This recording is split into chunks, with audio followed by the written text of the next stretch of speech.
de regreso con Matinal. Gracias por seguir en sintonía. Tenemos con nosotros nuestro siguiente invitado. Se trata del doctor Rafael Sánchez Cárdenas, ex ministro de Salud Pública, miembro del Comité Político del Partido de la Liberación Dominicana. Doctor, del bienvenido. Comité Central. Del Comité Central. Sí. Bueno, Bienvenido, doctor. Gracias por estar con nosotros. aspiramos Muy buenos días. Sobre Un todo placer. en tan buen día, a propósito de sí. que hoy inicia la implementación de la resolución que dio el Ministerio de Salud Pública, en la cual se imponen restricciones importantes a los ciudadanos con el tema de las tarjetas de vacunación. Cuéntenos un poco de cuál es su opinión y la del partido con este tema. Yo imagino que al ministro se la pidieron abajo.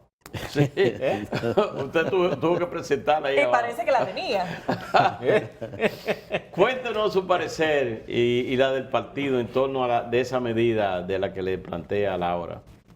Bueno, mire, lo primero que quisiera resaltar es que el eje fundamental de este tipo de medidas va dirigida hacia el logro de los objetivos de política que se han trazado.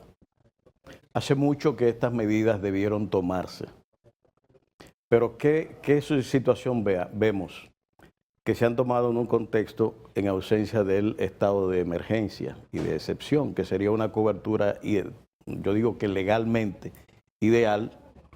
No soy abogado ni me voy a meter en esa discusión acerca de la misma, que le dé cobertura, digamos, a esa resolución en la extensión del artículo 149 de la ley 4201.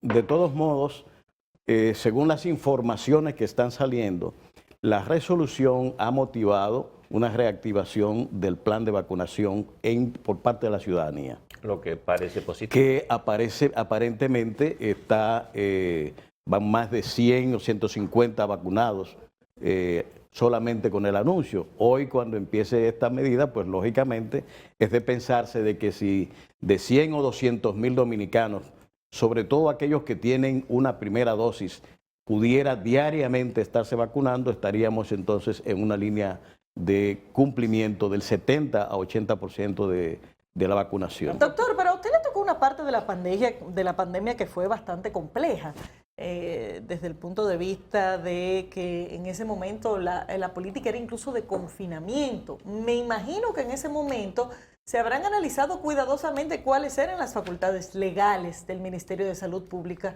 con este tipo de temas en estado de emergencia y fuera de estado de emergencia. ¿Por qué no quiere pronunciarse respecto a la legalidad de esta resolución? Bueno, porque yo no soy abogado. Y sobre todo porque el estado de primero, emergencia también establece las limitaciones que tiene el gobierno para adoptar medidas. Así es. Sí, no, y tiene además una connotación de tiempos. Incluso esta resolución tiene una vida, lo dice el artículo 149, de 30 días. A los 30 días tiene que ser renovada si has de seguir siguiendo. Pero lo que yo digo es que los dos instrumentos, el estado de emergencia o de excepción, con la resolución, dan la cobertura legal suficiente en ese sentido. ¿Y es sin verdad, el estado de emergencia? Sin el estado de emergencia, y eso a nosotros para las elecciones nos pasó por un periodo de unos 15 días, que al vencerse el Congreso no quiso renovar el estado de emergencia. No quiso. Incluso cuando la última petición que hizo el presidente Medina de 45 días, nos dieron 15. Y que vencían justamente el día 1 de julio. El 5 teníamos las elecciones. Y nosotros incluso habíamos emitido la resolución 018, la hicimos pública el 22, aunque se fechó definitivamente el día 30. Es decir, una resolución de medidas como la mascarilla, etcétera, etcétera, y el mantenimiento de los protocolos en cada una de las áreas de la economía. Pero en el caso de la Constitución de la República, ¿no le da un aval a salud pública o al gobierno para garantizar la salud de la población? Creo que pudiera tener una base legal por ahí, pero independientemente de eso, ¿qué es preferible? ¿Tomar una decisión así o dejar libre a que la gente siga de manera sin toque de queda, sin estado de excepción y que encima de esa no haya ningún tipo de limitación? Yo nunca he sido partidario de dejar las líneas de políticas abiertas a la voluntad de la gente, porque eso es sencillamente la ausencia de políticas. Entonces, y yo creo que eso tiene mucho que ver, pongo el ejemplo de la tercera dosis, que para mí fue uno de los elementos que distrajo la atención y generó desconfianza en la población y ralentizó un proceso que iba ascendente en la vacunación. De manera que el propio gobierno introduce elementos de distorsión en la línea o el eje principal de la política de lograr la vacunación masiva de la población, por lo menos 70-80% de ella, que es lo que queremos, porque es lo que nos va a evitar el contagio en las condiciones en que se están dando. A eso se ha agregado la discusión ahora reciente de si vacunar de 5 a 11 años, para que vean más elementos que, sin haber cumplido la meta principal de lograr la vacunación masiva de la población, entonces estamos introduciendo elementos también distorsionantes. Esas son de las cosas, incluso distrayendo vacunas, que pienso que habría que ver si esto tiene algo que ver, más de 1.100.000 que se han puesto una tercera dosis. Doctor, en el momento en que necesitamos esos 500.000 con 2 dosis, perfectamente pudieran ser el blanco de ataque con... Doctor, en esa misma línea, usted dice que se ha activado el proceso de vacunación con estas medidas. Hay una franja de la población que parece que se puso una y después descuidó el proceso, tal vez motivado por esto de que se generó cierta desconfianza. En términos de vacunación, ¿qué pasa con el que debió ponerse su vacuna en el periodo que se dijo, no se la puso y ahora se la está poniendo? Si usted entra a la página... ¿Tendría que ponerse una segunda dosis, que sería claro, una tercera? Es que el objetivo de política son 2 dosis en todas partes del mundo. El tema de tercera dosis es algo para luego, cuando usted cumple el fin de una política poblacional, no estamos hablando aquí de clínica. La OMS criticó amargamente el tema de las terceras dosis. Absolutamente, porque además no habían los elementos constitutivos desde el punto de vista científico en ese sentido. Es que si te pone la vacuna hoy, día primero, le dice, usted tiene que ponerse la segunda vacuna el 25 o el 26. Pero ¿qué resulta? Creo que por ahí es que anda Percio.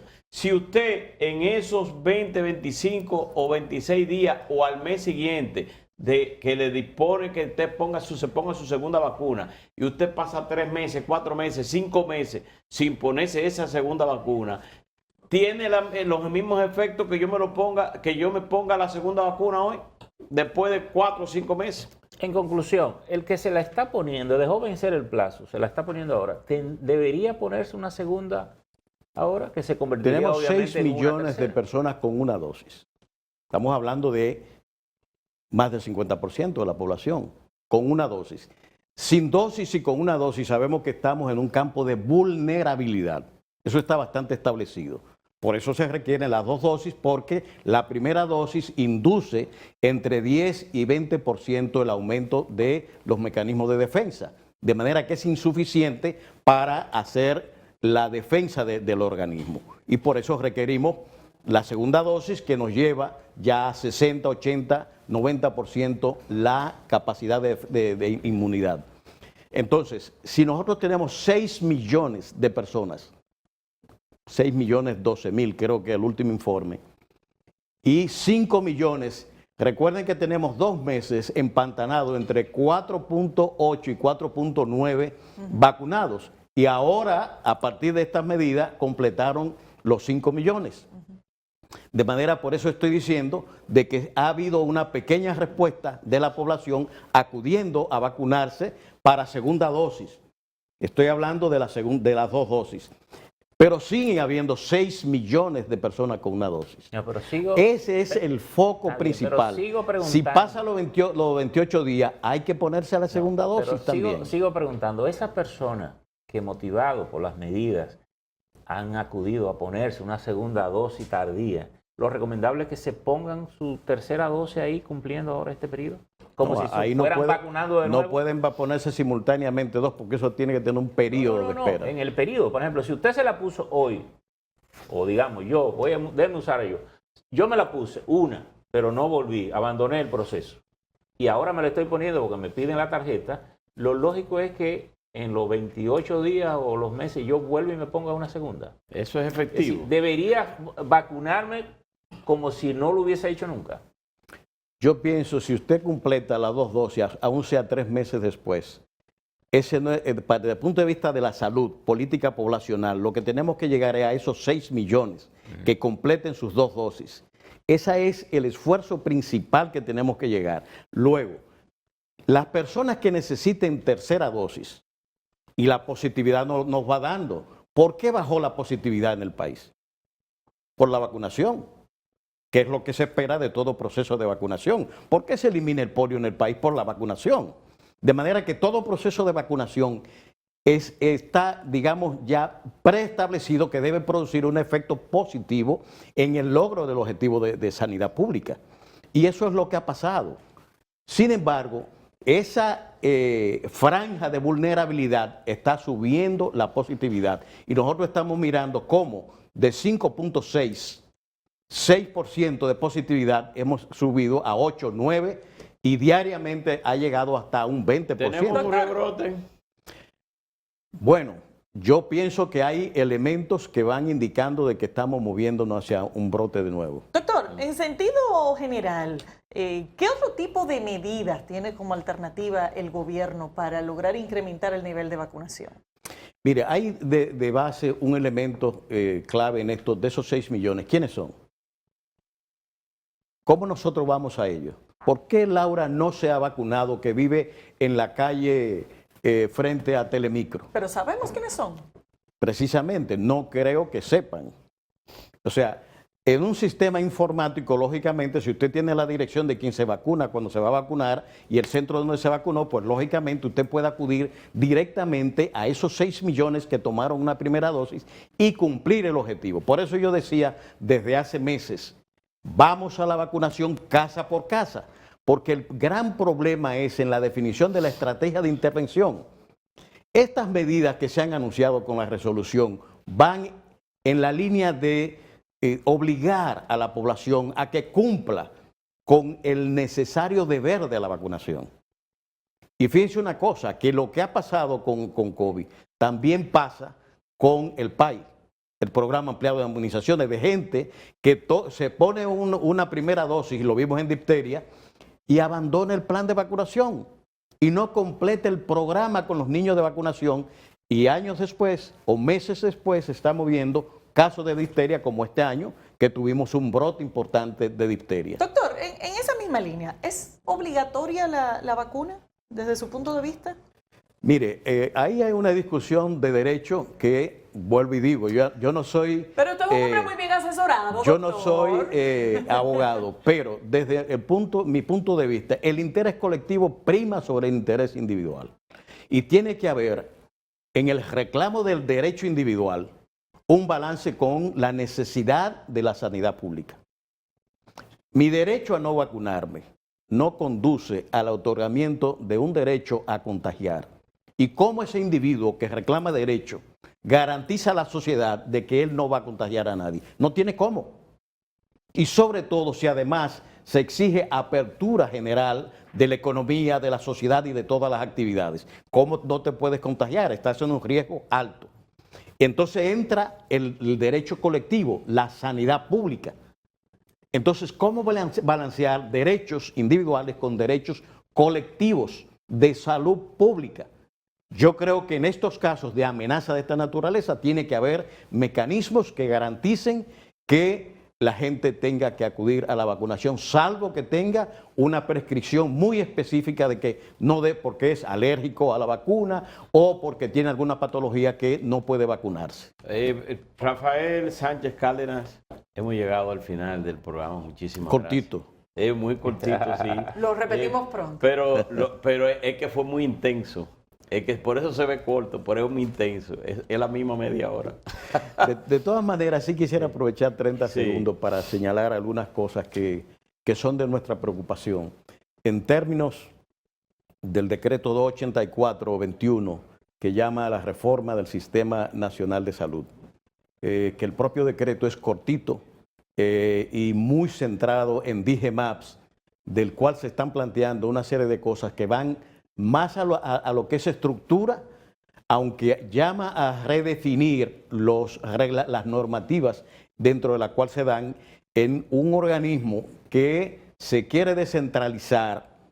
Y yo quiero advertir que ha sido un interés general de grupos que buscan debilitar la rectoría del sistema, que en buena medida se ha dispersado el Sistema Nacional de Salud de tal manera que la regencia del mismo se está haciendo sumamente difícil. Y parece que esto va por la misma dirección de seguir, digamos, cortando el sistema, picando el Sistema Nacional de Salud y debilitando la gestión que se puede hacer, digamos, global de la salud ¿Esa es la observación particular o es la visión del Partido de la Liberación Dominicana? Esa es la versión, lo que yo, una opinión personal la que estoy dando acá. El partido lógicamente va a tener, estamos preparando el plan estratégico y ya ahí tendremos una posición en este sentido. Ayer el presidente Danilo Medina se dejó grabar y ya se sabe lo que dijo, es decir, bueno, el presidente lo que hizo fue poner ante la opinión pública lo que es vox populi, algo que la gente siente. Es decir, aquí se ha montado una campaña de descrédito de tal naturaleza que trata de desconocer todas esas realizaciones que el presidente señalaba, incluyendo salud. Aquí nunca se había hecho el esfuerzo en materia sanitaria que se hizo, en materia de infraestructura y de cambios que se habían dado, incluyendo a DIGEMAPS, que la dejamos. Yo recuerdo que mi designación el 10 de mayo del 18, 4 días después se reunía el Consejo de Competitividad y el tema era el registro sanitario, porque era una queja generalizada. Eso y eso se tardaba 1 año y hasta más para sacar un registro. Hasta 3, ministro. ¿Entiende? Y más, hallamos expedientes del 14 y del 12, y del 11 y del 10. Pero fíjense que es lo que quiero destacar. Dejamos en 40 días informatizado el sistema. Sin embargo, ya estamos oyendo las graves dificultades que se tienen. Y cuando se está planteando esta reforma, ya tendríamos que entrar en una discusión de otro tipo, por lo menos desde la experiencia que vivimos allí, del juego de intereses que se dan y que se quieren ver como un trámite simplemente administrativo, la labor de gestión. Doctor, en ese sentido. Gracias por haber estado con nosotros. Despedimos al doctor Rafael Sánchez Cárdenas, exministro de Salud, miembro del Comité Central del PLD. Vamos a una pausa y ya volvemos.